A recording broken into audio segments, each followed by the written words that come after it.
Good morning to all. So now I will tell you how to work with the online compiler. First you just open your browser and type onlinegdb.com.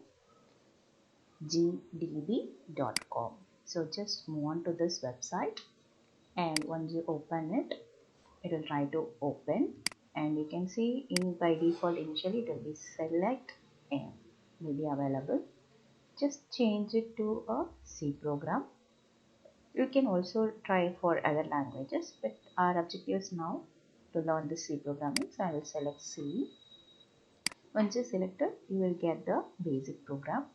So this program indicates a simple hello world.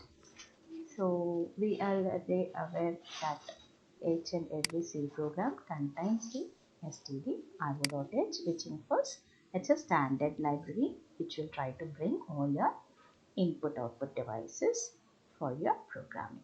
So whenever you use a print statement, it requires the header file called standard input-output.h. Okay. And then every program of C will be provided all the statement inside the main. So this is the main function where we can try to have for all the programs. So this two line is always mandatory in C. Fine. So now what is our objective? We need to display the hello world. So that is our objective. So now what I am going to do is, in order to print any information, you can just provide the printf. So printf within bracket, and whenever you want to use a string, as I said in the previous class, you need to always give it in the double quotes. If it is a more than one character, you need to provide in a double quotes. Okay. So print of, what is the syntax for printf? Printf is the function and it contains the argument which may be a string that should be given in double quote. Okay. And each and every statement should be terminated with semicolon. Fine. And then there is yet another line here given as return 0. Why I have given return 0 here is, the main program is expecting the output, say whether it is successfully completed or not. So if you are giving int main, definitely a program should return some integer value. So here integer is nothing but 0. So this 0 value will be returned. See to that the program is executed successfully. Sometimes you can also have, see, a void. So when you are having a void main, this main function is not going to expect anything. So in that case, you need not to provide this return 0. Okay.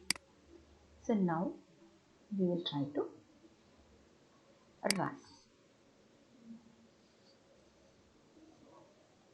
So see, the hello world is displayed here. Okay, hope you all understood this basic program. Now in the same program, let us say now I'm going to give hello world. The next line probably I'm going to provide printf within bracket. This is my first program.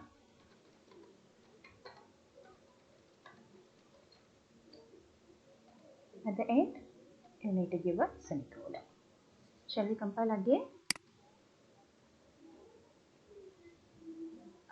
So now you can see that even though if you have given in another line, it is not displayed in the next line.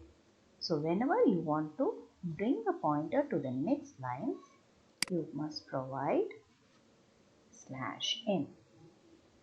/n is the escape sequence where it will be providing the new line. So it will bring the cursor to the new line. Then next line or. So now see your output, hello world. This is my first program. So now you might be understood what is the use of slash in. It's a not a forward slash, it's a backward slash. Okay.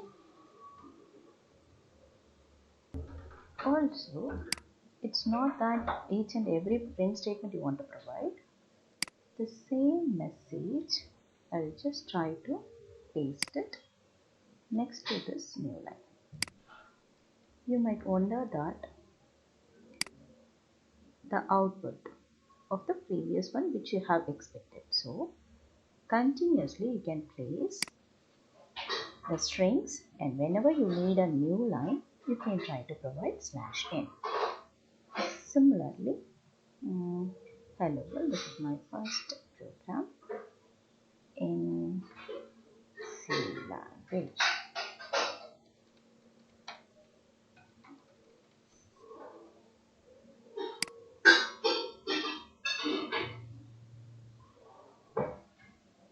So once you run, you can see it's displaying in another line. Similarly, we can also have slash t. That's a slash t is nothing but it is going to provide you a tab. So which means that there will be a space in between the output. Instead of the new line, when suppose if you want to give a number of spaces in between, so that the alignment when you are expecting for, you can use the escape sequence called slash t. Okay. So hope you might be understood what is the use of new line as such.